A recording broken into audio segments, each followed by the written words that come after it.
Hey, good evening, everyone. We're going to give our attendees just a moment to get into the Zoom program tonight, and then we'll get started.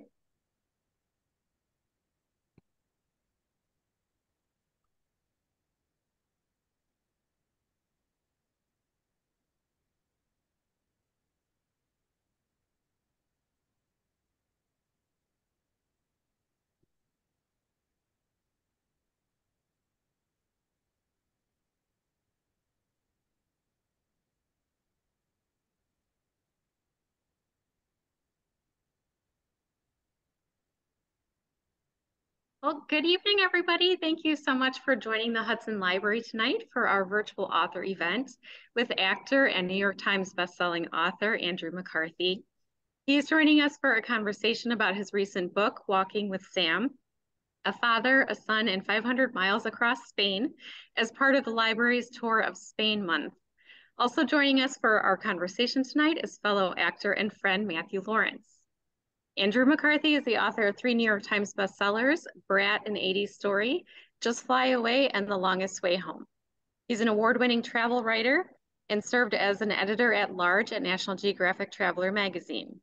Best known as an actor for the past 4 decades, he has appeared in such iconic films as Pretty in Pink, Less Than Zero, and St. Elmo's Fire. In moderating our conversation tonight is longtime friend Matthew Lawrence, an American film and television actor best known for starring in the Fox sitcom Duet and for his reoccurring role on Beverly Hills 90210. Copies of Walking with Sam are available for purchase tonight, courtesy of the Learned Owl Bookshop in Hudson. And we'll have a link in the chat if you would like to purchase your copy this evening. Well, Andrew, thank you for joining us again. I know you joined us in 2021 when Brat first came out, and we're excited to have you back. And of course, Matthew Lawrence, thank you for your time tonight as well. We look forward to your conversation. Thanks, Alison. Thanks for having me. Hi, Sport. Nice to see you. Hi, Sport. Back at you. Nice to see you again, too. I want to just quickly say, if I sound a little exhausted, I am, because I just walked out to my car.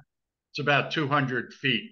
So in keeping with the spirit of your book, I'm just, 500 miles, 200 feet.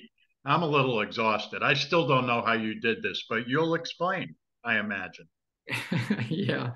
You sound like my son. And when we started, at the end of about 100 yards in, he sat down and he said, "I'm tired," which was not a good start to the walk.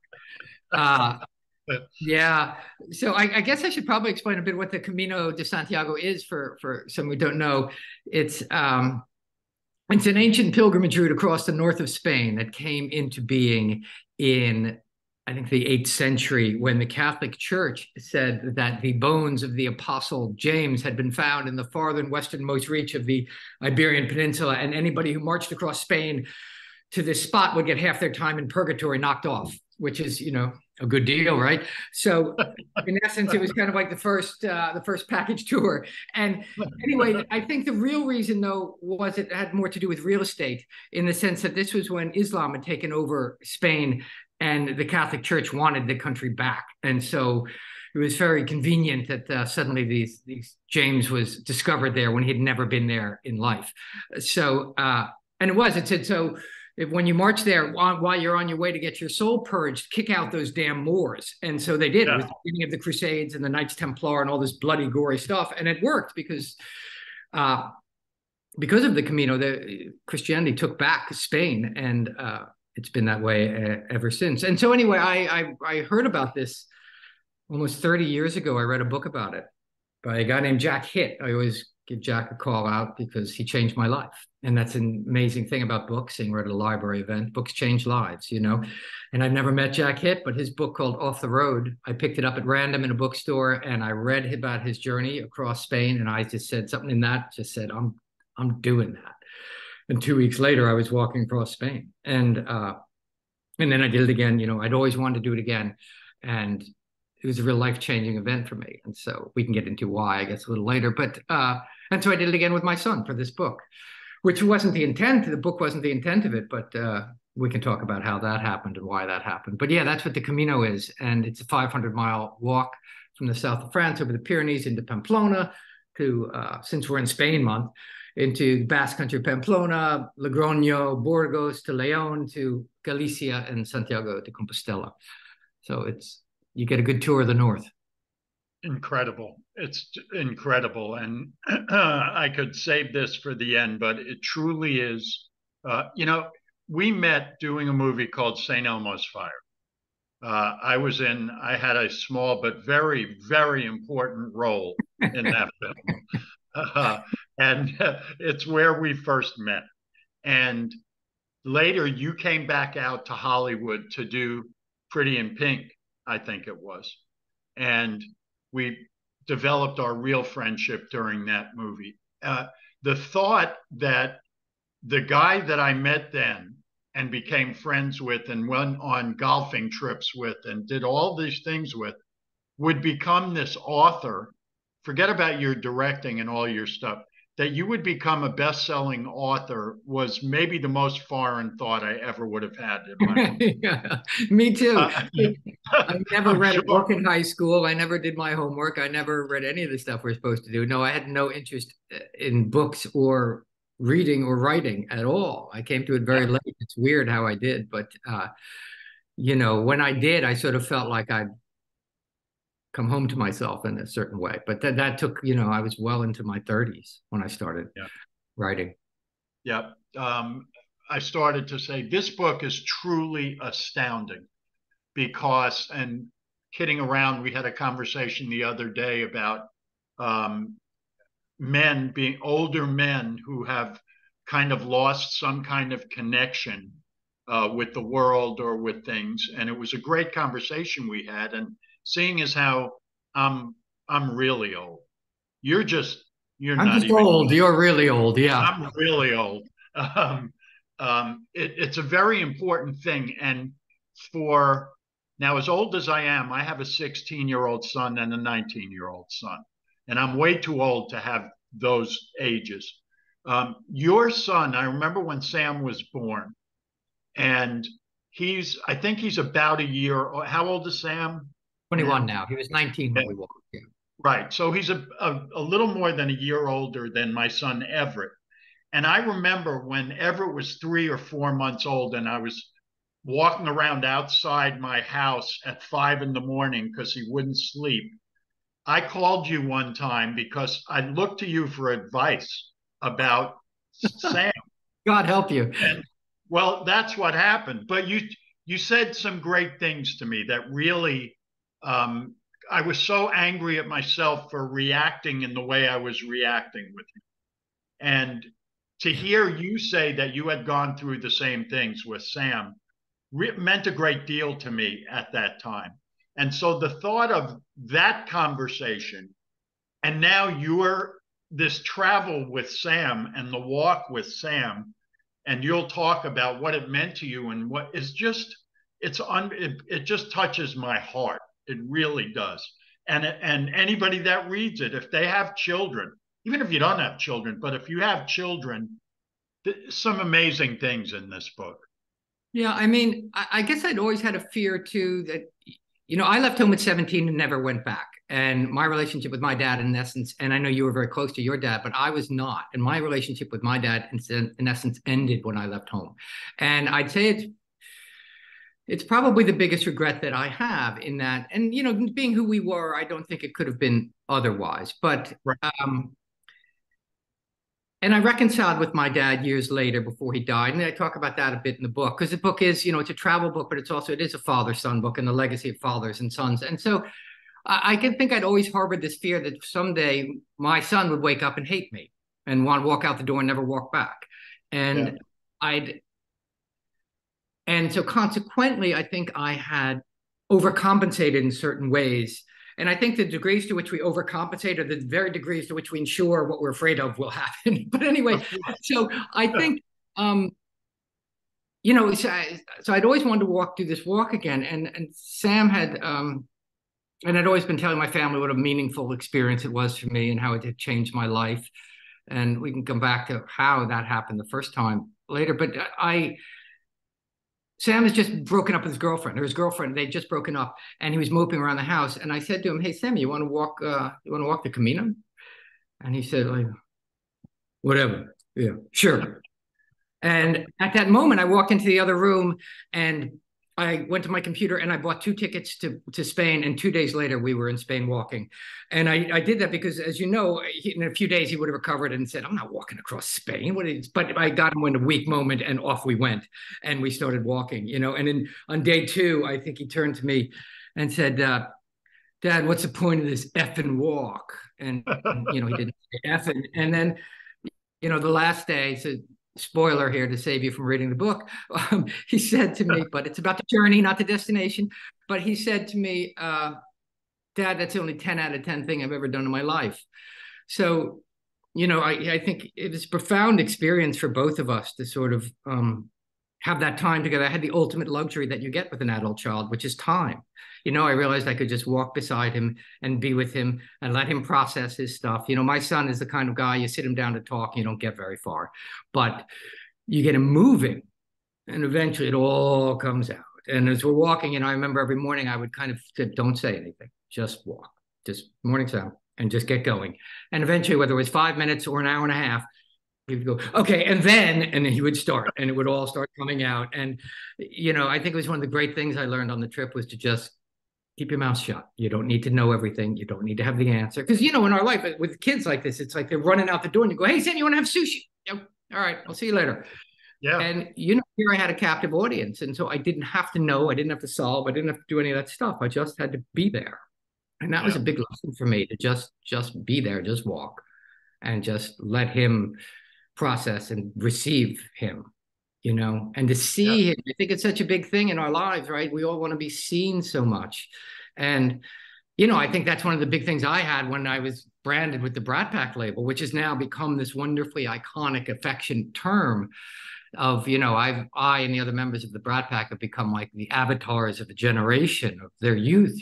People start talking to me, they come up to me and it's like, they start talking about those movies and I realize their eyes kind of glaze over and I realized very quickly they're gone. They're not really talking to me anymore. They're talking to their own youth. And I represent that moment in their life when they're just cusping in the worlds of their oyster. And it's a beautiful moment and an exciting moment in life and in time when you're, late teens, early 20s, when you're just get out of the way world, here I come, And so I think, that's what the Brat Pack has come to sort of represent and symbolize. And I've come to really love that. And took writing that book that was mentioned earlier, that Brat book, to sort of realize that. But early on, I hated the Brat Pack term because I felt like we've been labeled and stigmatized in this way that we weren't seen, to go back to that. And so I think it's one of the things that we all want most in life is see me, see who I am, see me. And so, when that Brat Pack thing happened, I felt instantly unseen because I was in this group and I was part of this thing. And I felt like it had nothing to do with who I was. So in walking with my son, walking with Sam, I just felt the notion of just to see him and then let him see me. I didn't feel the need, or I actively tried to not be the guy with the answers and be whatever, and to just let him see who I am. And which is a scary thing as a parent, because it's a scary thing because we want to be the ones who know and whatever, we want to be looked up to, we want to be admired, we want to do whatever. But it's a scary thing. For me, it was anyway, to let him see who I am, see my flaws and faults and fears and anxieties, Well, it's all so fascinating to me. In thinking about my relationship with my sons, my 16-year-old, about to be 17-year-old, he lives with me. And so I'm around him all the time, which growing up, I grew up in a very close family, but we never saw my dad. He left for work at 6:30. He came home. We were playing sports, my twin brother and I. It wasn't like we were around. Lee, it's like I'm hovering over Lee all the time. I'm here when he goes to bed. I'm here when he gets up. I'm here in the afternoons when he gets home from school. And we don't really talk about very much at all, as you said. We're starting to a little bit more, but he hasn't asked me the questions that I keep waiting for, that you got to wait for Sam to do, because I'm old enough. I'm Woodstock. I graduated from college. This is hard to believe because I don't look older than 40. It's hard to believe, Hold on, let but me take this filter off my lens here. Yeah, okay. I wish I knew how to do that filter stuff. Um, I graduated from college in 1972. And all those years, and then the 70s and the 80s and the 90s, he has never asked me those questions that I fear. Like, did you do drugs? When did you start doing drugs? What about this? What about that? He hasn't done that yet, which is very surprising because all these kids now, they know they're like we were at 25 or 30. They're not 14, 15, 16. They're already exposed to everything by that time. So for me, I just, as you were talking about it, I'm sitting here and it happened when I was reading the book too, uh, trying to think of someplace I could go with Lee. Now, I'm not going to Spain and walking 500 miles because I wouldn't make it. Could I take a golf cart and do it across Spain? Maybe I could do it then. We could ride in a golf cart across Spain. But um, I'm going to find some place where we can take a weekend and go on some kind of hike or some kind of little vacation, even for a couple of days. I don't know if is that long enough, do you think? Well, I mean, I found, a lot of people walk the Camino and they do it in piecemeal. They do like a week, and then because they don't have the time or they don't have, or they think it's too far. And I always go, sure, great, go when you can go. But to me, somehow the sheer attrition of walking such a long distance the gold is in the sort of the more you get worn down, the more you rise up from inside. That to me, that was the really profound part of it. I thought I have talked to all my kids about my drinking and drug experience because it's such a part of who I am. And so my kids are endless and bored with my thing. But I think the scariest question, and it's in the book, the scariest question my son asked me when we were walking was, how are you, Dad? I was like absolutely floored by this question because I think it was like we were like 2 weeks in, and I don't think he'd ever in his life asked me how I was. And he was asking, he's like, how are you, Dad? And I was flabbergasted by it because, and it's one of those moments in the book, it was one of the hardest moments in the book to write too, because at that moment I was anxious, I was worried about work, I was worried about money, I was worried about providing and the over sense of burden that I often feel and the comfort I take in that overburdened kind of carrying my load heavily instead of lightly. I was thinking about my relationship with my wife and sort of dynamics of it. And I was really in a, because when you walk, it all, and I was in a mood. And when I said to him, I really missed an opportunity. And I just said, yeah, I'm good, Sammy, I'm fine. And I wasn't fine at that moment. I was like, I'm anxious, I'm scared. I'm worried about providing. I worry about, your sister, and on all this stuff. And and I'm not sure what the answer is, but it's like, because I don't want my son to be my pal. I don't want my kids to be there. I'm not their best buddy. I'm not their pal. I'm their dad. And that's all I want to be. And so, but when are they as adults, which he is, when is it worth sharing with them so that you can get closer? And when is it just sort of burdening them with your own fears and anxieties so that they hold on to them? Because I remember when I was growing up, my mother sometimes said stuff to me that, I didn't know as a small child that was just a transitory mood. I took that as sort of settled fact, and I carried it with me for years. And I was like, oh, wait, only as an adult, I realized that was just a mood she was in when she said that. And it probably wasn't appropriate to say to a young kid. And my mom was awesome. I love her, and she's great. But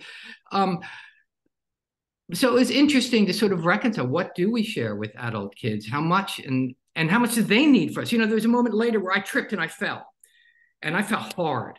And I didn't bounce up because I always just bounce up because it's like, oh, I'm too embarrassed. If in anything else, I'm just embarrassed. So I'm fine. No, I'm good. But I didn't bounce up. I fell hard. And Sam was like, Dad, and he came and I had that thought in my mind, just lay here. Let him help you. Let him see you frail and old and vulnerable and needing his help because you do right now. And let him see who you are. And I think it was just an instant. It was just a moment. And then he helped me to my feet. Jesus, Dad, and we had this kind of thing. And he'd never seen me out of control physically, in this way. And that was a real powerful moment for me to let him into who this is where I'm at right now. and it's like frail. Why does that, and I why, being frail. why does that bring tears to my eyes? I know, it's like it's mine too, and I'm trying to tell, because it's like, but you know that it's the transition that happens, the trade-off that happens. We raise them, we do this, and then there's this awkward time, which I'm still in the stem, and then there's they go beyond us, you know.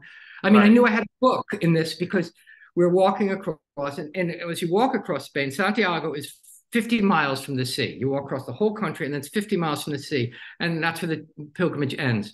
But there's a place called Finisterre, which means the end of land. That's 50 miles beyond Santiago. And many pilgrims feel the sort of pull to walk to the sea after Santiago. And I never did. The trail ends there, and Sam, once he learned about Santiago, Finisterre, he said, I'm going to Finisterre. We should go, Dad. Come with me. And I'm like, dude, if I make it to Santiago, I'm sitting my tired ass down. You go on to this. And he said, all right, I'm going to Finisterre. And in that moment, I went, I have a book here, because it's so perfect. The metaphor, the low-hanging fruit of that metaphor is like my son, bringing him with me and then letting him go beyond my accomplishments. Suddenly it was like, it was really touching to me that he did that. And so that's when I knew I had a book. Just that, what we're talking about, that moment of the handing off of our children and letting them go beyond us, you know, and it's really moving. Come on now hold on. I got to put a stop to this. You made that up. That whole part after Santiago, everything to Santiago was good. That whole thing with Sam going on his own, you made it up. It has to be. I know how I'll end the book. This isn't fiction, pal. This is real life. No, it was it was beautiful. And I remember when he went off on that morning and I left, it was like he was going off to college or something. You know, I just left him and he walked off on the trail. No. You know? I remember just crying, walking back to the hotel where I was staying in Santiago, crying and feeling like I hadn't felt that alone since I was a little kid. I put this in the book because I was suddenly brought to it when I was a little kid walking home from school, when we used to be allowed to do that. You know, you'd walk home in the neighborhood. And I just remember walking home from school at like fourth grade, just feeling so alone in the world. And that's what I felt like when he walked off to go to Finisterre and I was left there. I just had an experience, and it's not nearly as heavy as this, but Lee, my 16-year-old son, got his driver's license. And I didn't feel this way with Everett, the older one, for some reason, but I got Lee a car, and the day he got his license and was able to drive on his own, he came down from his room, and I was sitting on the couch in the living room, and he said, okay, I'll see you later. And I looked at him, and I've been driving him everywhere. I'm an Uber driver for him or something. And I said, oh, okay. And he walked out the door, and I went to the window and watched him get in the car and pull out of the driveway and drive away. And it made me so sad. I was like, and this is what we all go through with our kids. I mean, it's not. It's like this bittersweet thing. Sorry, go ahead. No, it's in that moment, that was one of the first things about, like Sam going on his own, just like Lee. And that's what happens. I don't see him very much anymore. And that's the gift. That's what you want too. You want him to be going on. Absolutely. Right. It's a funny thing, you know? Yeah. I've because there are many people, I assume, who are visiting with us now with this. How long did this walk take? It was about 30 odd days, 31, 32 days it took. Yeah. And we started in Saint-Jean-Pied-de-Port in the south of France and walked over the Pyrenees. And along the way, as you don't have to camp, people ask me practical things like you don't need heavy hiking boots, which I made the mistake of wearing the first time. You don't have to camp. There's little albergues along the way. As the trail sprung up back in the day, these little villages sprung up about a day's walk apart. And it was always around the churches, and the churches built these kind of like dormitories for pilgrims to stay. And for years, it was always they were always associated with churches. But as the trail has gotten more popular in this half of the last 25 years, other, independent sort of albergues have sprung up. So you can stay in pensions, nice little hotels or little family-run spots, or you can stay in these dormitories. And, you don't need a map. You don't need any skills. They're just yellow arrows painted on rocks, on trees, on all the way up the whole country, which is why the book cover has yellow arrows in it. And it's amazing. You need no navigational skills. You follow yellow arrows 500 miles across the country, which is even I could do that. I think. I did think get off the trail a few times. Yeah, you could probably do it. Hold that book up again, would you? Because I want to ask you something. Yes. There it is. Tell me about the cover of this book. Yeah, this shot was taken. It's my favorite shot from the Camino. This was when we had just arrived in Santiago de Compostela, about a half hour before, and we were just sitting up. The church is right in front of us, and we're sitting against the wall, looking up at the church, and we were everything. This kind of picture has sort of the whole trip in it. We were exhausted. We were thrilled. We were confused. We were like, what do we do now? We were very close and feeling very intimate, and yet we had nothing to say. And we were just in each other's presence and company and realized what we had, and we're sitting there in our flip-flops, because as you'd walk every day, you sort of take your shoes off and put on flip-flops. People said, you walked in flip-flops? I'm like, no, that's just, So we were sitting there just sort of staring off and kind of going, wow, okay. Yeah. Okay. Yeah. And this guy walked by, and some stranger, random guy, he just walked by, gave us a double take and said, can I take your picture? And we went, yeah, what? Sure. And we just sat there, didn't move. He took our picture and he said, what's your email? I'll send it to you. And so some guy took that, and something in our sort of presence together that, because it's so interesting, because we're very much together there, although we're very similar and very separate. Even our bodies are kind of leaning in at this kind of angle. I don't know. I love that picture. It sort of captured, and we felt no need to smile for anything. It's just like, we're here. And that's the beauty of the Camino. The beauty of the Camino, you just walk into yourself. It's like, I'm here. There's nothing to prove. There's nothing even to say anymore. You just feel like yourself from the toes up, and that is an extraordinary feeling. Yeah. And obviously it's a feeling that is very, very difficult for all of us to come upon. It's an incredible thing that you got to do that once and then to do it again with Sam. Because I go to Kroger across the street, and I can't find myself. I can't find anything in that store anyway. But, that's where I go. Yeah, I mean, when I walked it the first time, it was real life-changing, because I was at such a different place in my life. I was in my early 30s. I was single. I had just recently stopped drinking. And I read this book, said, I'm going to go. And I started walking, and I just hated it. I just hated every step of it. And about 2 weeks in the Jaime Meseta, in the middle of Spain, there's this plain. It's just wheat fields for days. It's like Don Quixote was in the southern Meseta. Like that's, you understand why he was tilting at windmills. And it's just like heat and wheat.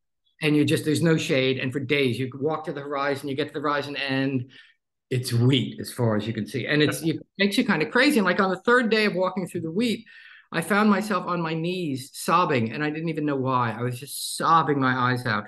And I realized I had this kind of white light revelation that how much fear had dominated my life in a way that I had no idea of fear's presence in my life until that moment of its first absence.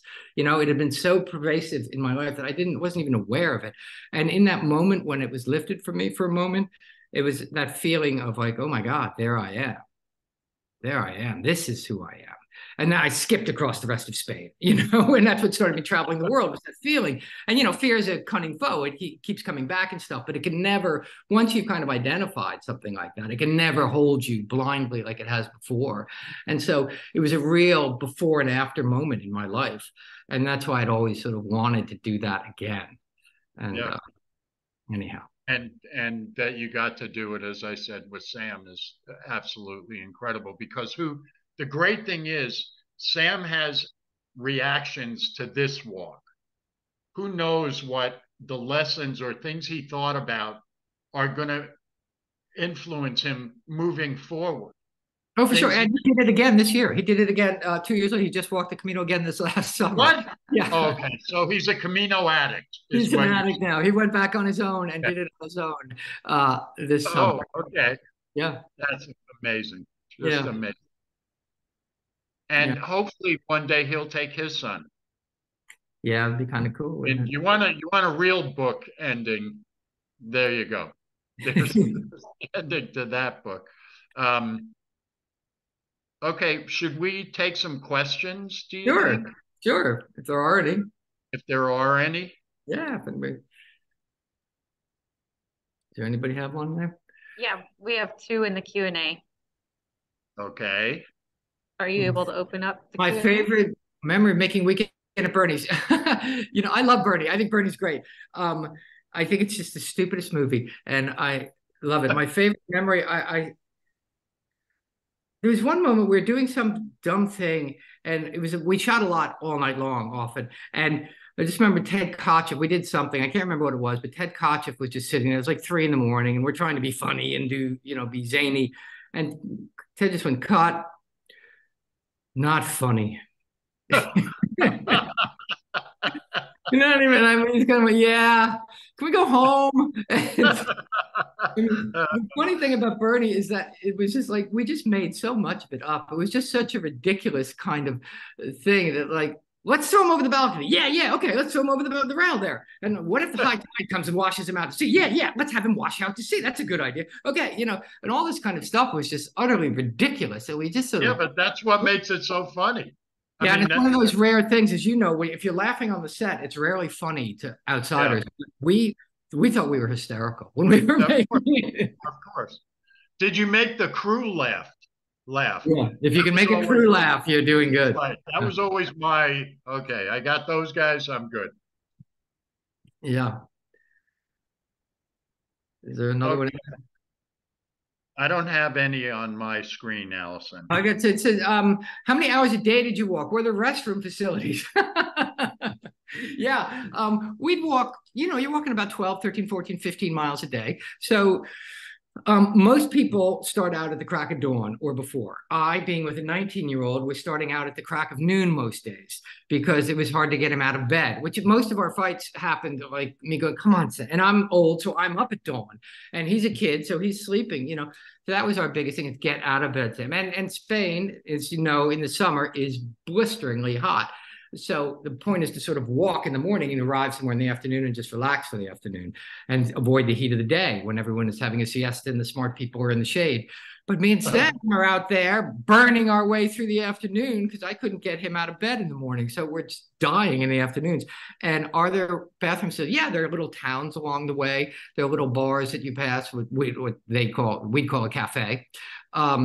Sure, you're not in the wilderness at all. You're very much in society. I mean, there are times when you're walking 5, 6, 7, 8 miles without seeing another village, but they're often you're in society, and anything you don't have, you can always kind of get or make do without. You don't really. People ask me, "What do I need? What do I need? I got to prepare," and I'm like, you really don't. You just need a nice pair of comfortable walking shoes. You don't need hiking boots, and you just sort of begin, and you walk at your own pace. Some people can walk, 5 miles a day. It'll take you a lot longer, but we averaged about 13, 14, 50 miles a day. So you're walking like 7, 8 hours, 6, 7, 8 hours, which is a nice, and we'd stop all the time and have coffee, sit down, and, an hour later, "Come on, we better get going." "Oh, I can't move." "All right." And all that. But but the beauty is it's like it's your whole life. And you would think you'd be incredibly bored by this. And you're never bored once. You're fully engaged, which is so interesting. And you get all you're required to do is move to the next town, village where you're going, get food, and walk. And there's something about that that's so simple and just so completely engaging. I don't think I've ever been so engaged in activities as I was when I'm doing this. You never, because the mind goes and, when we walk ourselves into ourselves, like I said, and, the conversation happens. We would have conversations where on paper it could be like 2 minutes to read it. And it would take place over an hour sometimes because you'd be talking and you then you drift off into thought. And then 20 minutes later, you go, "Yeah. And so I didn't go in there. I didn't think it was a good, the way we drift. And so one of the beauties is like everybody sort of walks their own Camino. I walked side by side with Sam for, most every step of the way. And yet he had a very different experience than I did. It's like, oh, it's walking through life. I have these very singular experience. There's a communalness to it, and you meet amazing people along the way. We weren't alone out there. There are thousands of people walking. There's some days we'd see very few people, but other days we'd walk with groups, and we met wonderful. I talk about it in the book a lot, where we form this sort of walking community, this pod, because people are walking at the same pace as you. So you meet this kind of group that you hang out. So we'd walk. Sam and I would spend most of our days walking together, and then the evening we'd go to the Plaza Mayor, and in each town you just sort of gravitate there, and there the gang would be, and we'd meet our 6, 8, 10 people that we'd gotten friendly with, and we'd all have dinner together. And then, so that you build this kind of community along the way. That's really, one of the wonderful things about it as well. So you're as isolated or as alone as you want to be, or you can have as much community as you want, I have the questions now. Here's a great one. And I can't believe I didn't ask you this. So thanks, Lisa, for this. I loved the book. How much input did Sam give while you were writing the book? And was he pleased with the final book? That's a great question. Well, the short answer is he didn't read it. But he did eventually listen to the audiobook, because he actually did the audiobook with me. He did all his dialogue in the audiobook. But he hadn't read the book up to then. And then when he finally listened to the book, and as I was finishing, because Sam, do you want to read this? I'm going to turn it into the editor's scene. So I just want to make sure you're okay, and he read like 12 pages, and he went, yeah, that seems like the walk. I'm like, okay. And so the only problem with that is I was, when he finally did listen to it, he goes, you didn't put in the part about when James said this. I'm like, Sam, I needed that. I asked you, I needed, so I benefited from his input. I think one of the things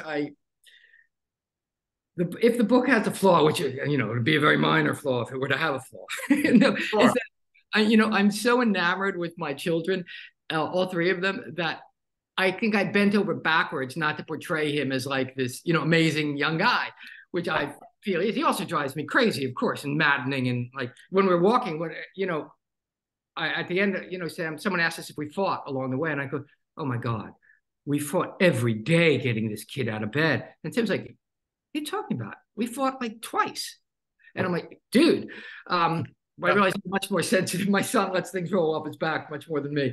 But, so anyway, I tended to overcompensate, to not sort of put him in this light, I think. And so if anything, I treated him less generously than I might have. But he had less input than I would have welcomed some of it, like I say, because he had some things that I just didn't remember or hadn't written down that he recalled. Yeah. Oh, you just said something there about you hadn't written down. So you didn't know this was going to be a book, right? You just did it. Well, I'm a travel writer, so I mean, I haven't kind of journaling. I've been writing travel stuff with Nat Geo and these other magazines for 20 years now. So I don't go anywhere anymore, unfortunately, without taking notes. Because I figured at some point I'll write an article about this. I'll do this. So I was taking notes along the way till about, like I said, about halfway when Sam decided he was going. Then I knew I was writing a book. Then I took more notes. But it's also just a way for me to sort of process. It just helps me process. As I've gotten since I did start writing, I just take little moleskin notebooks. I filled up like a dozen of them, and it's a way for me to just sort of process things too. Yep. Okay. From Michelle, you mentioned in the book about someone recognizing you as a celebrity. You're a celebrity? Did it happen often? How did Sam feel when that happened? Oh, I mean, they've grown up with me being it's part of our, I mean, I'm not Brad Pitt. So, I mean, but they've grown up with me. Although I think I'm from this angle, I might be better looking. Anyway. They're still doing it. Yeah, I know. It's shameless. It's a part of my life. There's nothing sort of mystified about, there's somebody dad for whatever, Like my kids have never seen my movies or anything. Sam saw Weekend at Bernie's once when he was like 15, and he said, "Dad, I love you, but that's the stupidest movie I've ever seen." My daughter Willow saw her friends told her she should watch Pretty in Pink, and she watched the trailer for that, and she said, "I'm not going to watch you kissing some other woman. I'm not watching that movie. It's the appropriate response, you know. Right. Yeah. And my my youngest, when Rowan got the book, when the book arrived, you know, the editor sends you books at the beginning before it comes out, and I had a book. Oh, here's my new book, and he opened it up. He's 9, and he read like a page or paragraph, and he just closed it, and he was quiet for a minute. He said, "This book would have been a lot better if it was about me." You know, so, well, my kids are so it's like part of, you know, I get recognized, you know, it's part of somewhat, and so, you know, and for me, it's been, you know, I'm such a loner in certain ways, and you know, it's been good for me because it sort of opens doors for me that I might not open. And Right. like somebody, this person in the book came up and wanted to take a picture imitating the Weekend at Bernie's poster, which is a request I actually get not infrequently. And you know, so I stand there holding the, I'm doing, making like, okay, come on, let's get this done. And Sam just took the pictures, like, whatever, okay. And they turned into, those people became friends of ours, you know, and part of our group, you know. Yeah. But yeah, I mean, it's just part of the package with my existence. But like I say, it's not overpowering in any way. It's not like I, you know, and it's one of those things too. I'm recognized, I'd say, more in Los Angeles than I am in Spain because people expect to see. I don't live in Los Angeles, but when I go to Los Angeles, I'm recognized more because people expect to see actors there where they don't, they, wait, what are you doing here? You know? Yep. It's the same thing that happens with me here in Kentucky.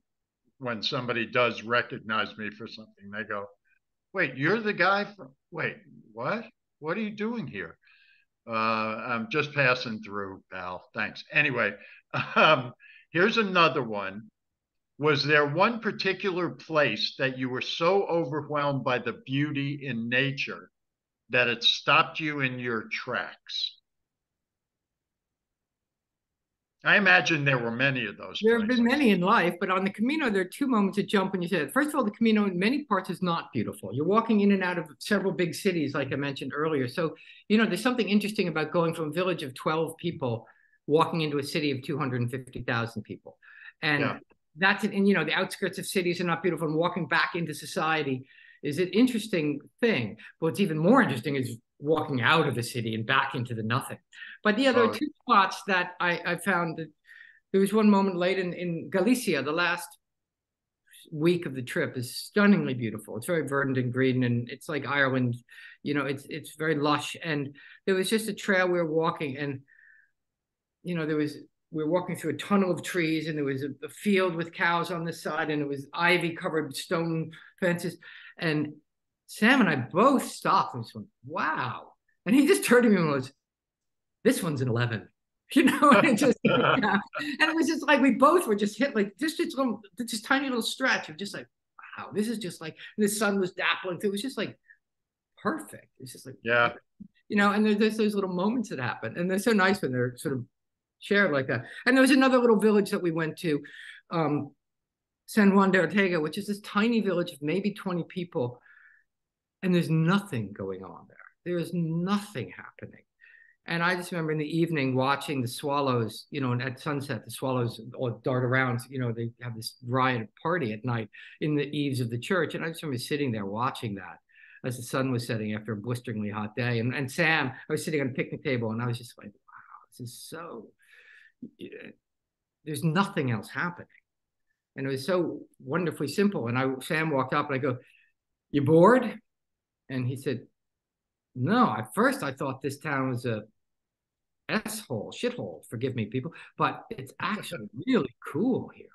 And I was like, oh, I'm glad he got that. You know, we just both sat up at the picnic table and just watched these birds for like 10 minutes with that. And, you know, it's always those simple moments, you know. I was just up in Western Canada 3 days ago, and I was seeing whales breaching out of the ocean, which was a much more dramatic and exciting thing and much more photo friendly. But like on the Camino, there are those moments like that, those simple moments that are really sort of deeply meaningful, that are, whether they're the most beautiful ones, I don't know. But it's like when, you know, something opens and you get a little glimpse for a second and then it closes back up. And those little glimpses, you know, you carry those with you a long time.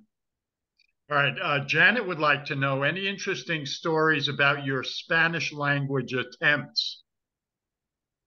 Dígame. do you mean attempts? Yeah, my Spanish is terrible. I spoke Camino Spanish, which meaning like don't solo porto de baño. Yeah. You know, Yeah. Un café con leche, por favor. And yeah, my Spanish is, I don't know. You know, I actually, I've tried to learn Spanish for years, and I finally gave up. And I've gotten and I was always so self-conscious about speaking Spanish because I was so. Now I've gotten so old that I don't care anymore. So I just butcher it, and I just butcher it happily. And because I really love Spanish, I think it's a great language, you know. And I like the character I become when I speak Spanish. You know what I mean? I become this other guy, and I like him better. You're a bullfighter. Yeah, exactly. Yeah, exactly. And so I just love. And Sam was sort of like, and there was one moment late in the walk where everybody was wonderful to us, you know, by and large, except we had this one inn that we were checked into, and it's right near Santiago, and the trail gets more crowded the closer you get to Santiago because people join the trail, and it gets more crowded, and it gets harder to find a place to stay.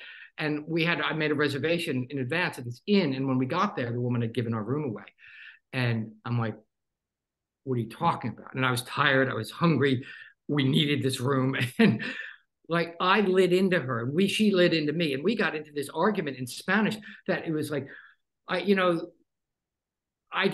my verb tenses didn't matter too much. I was able to communicate fully my upset. And when we walked away, I was just like, oh my God, that was just horrible. That was terrible of me. And Sam was just like, Dad, your Spanish kicks butt. You know, I'm like, I don't even know what I said, Sam, but it was like, so anyhow.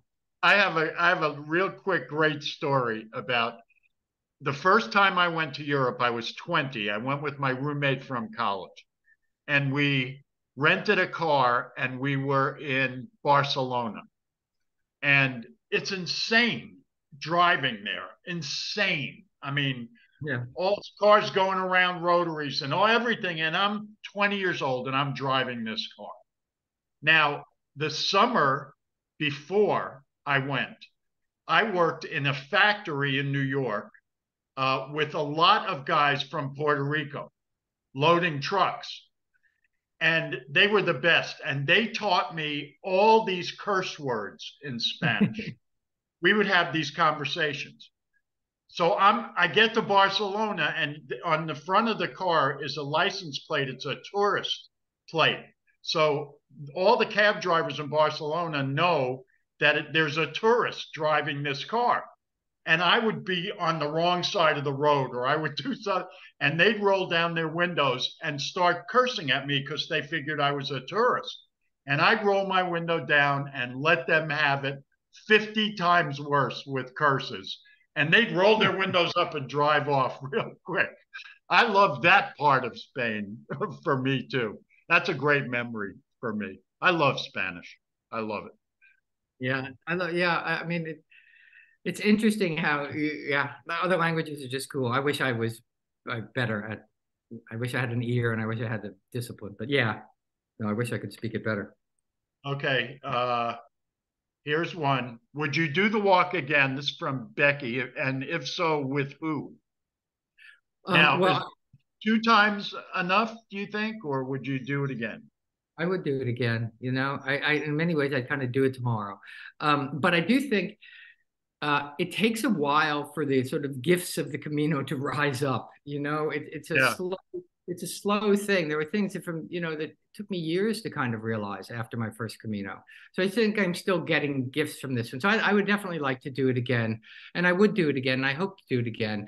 You know, I asked my daughter if she wanted to do it, and she said, "Can we just go to Paris instead?"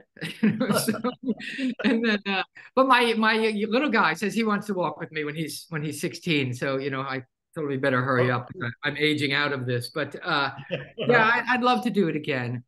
I think I'd walk slower, certainly, probably because I'd need to. But I also, it's a complicated thing because there's so many places along the way you kind of want to stop and bask in. But you meet, like I said, you meet these people and they're keeping going, and you like to be part of that community. So it's a mixed one of what how to do it. But yeah, I'd love to do it again. I think it's a really valuable use of time. Are you, this is coming from me. are you planning on doing any more travel writing? Now, I know there's a book that you're thinking about doing that I'm going to be involved with you in, and that's the book you have to write first. But are you thinking about doing any other travel writing? Yeah, I'm writing in articles for magazines. Like I said, I was just up in Canada last week, and I'm writing an article for a magazine about that. I was just in Botswana. I took my young 9-year-old to Botswana last month and written for magazines, Condé Nast Traveler. And so I keep up my sort of. I don't do as much travel writing as I used to, but Yeah. I prefer sort of the books because I just like that deep dive. But I think even the book I've spoken to you about is really a travel book. And A Journey Across America. Yeah. So I find, I find myself by traveling. I years ago, since that moment on the Camino when I had that moment of revelation about fear, I've always sort of felt like the farther from home I got, the closer to myself I got. And Yeah. there's something about that and walking through that fear constantly. Because, when you're far from home, you have to ask for help, and we don't like to ask for help. And, I think my soapbox is America's is a great place, an amazing place. I'm proud to be American. I wouldn't want to be anything but American. But I think Americans are really fearful in many ways. And I think 38% of us have passports. Half of those have used them. And so I think the world and we as a country would be a different place if we left the safety of our nest and went out into the world. And people say America great things. And the world and the culture and the people are what's interesting to go to see. The different, they connect and see how different they are, and yet to realize how the same they are. They want better to have a good thing. These people that have been and that want to, in my experience, don't. And they just want the same things for their families we want. Going out, and I try and travel with my kids as much as possible because I think going the world is one of the greatest gifts we have. So that's my soapbox. But the same reason I first discovered when I did it. First time I walked on stage at 15, the article Dodger. That's what I'm going to do. The exact same feeling. We're sitting in that field. Oh my God, there I am. That's what I'm going to do. You know what I mean? So it's the same. People say, how does a writer, actor become a travel writer? That's weird. It's like, to me, it's the same thing. So it's still sure, but it's that feeling of like, I feel like me when I do that. And that's all we ever want in life is to feel like ourselves, Anyway, I get off my soapbox now. No, that's why you're here, is to be. And the funny thing is that your soapbox, I'm constantly amazed by, seriously, by some of the things you say. Because as I said at the very beginning of this, I can't believe this is the guy that I met that long ago.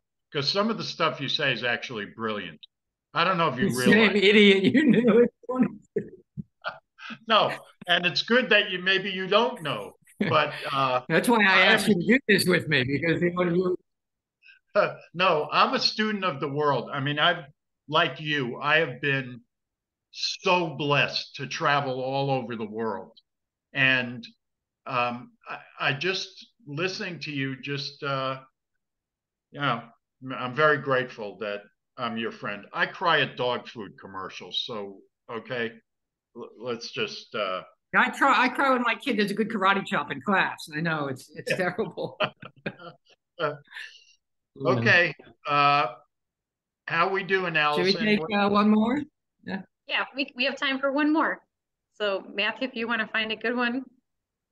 Okay, hold on, please.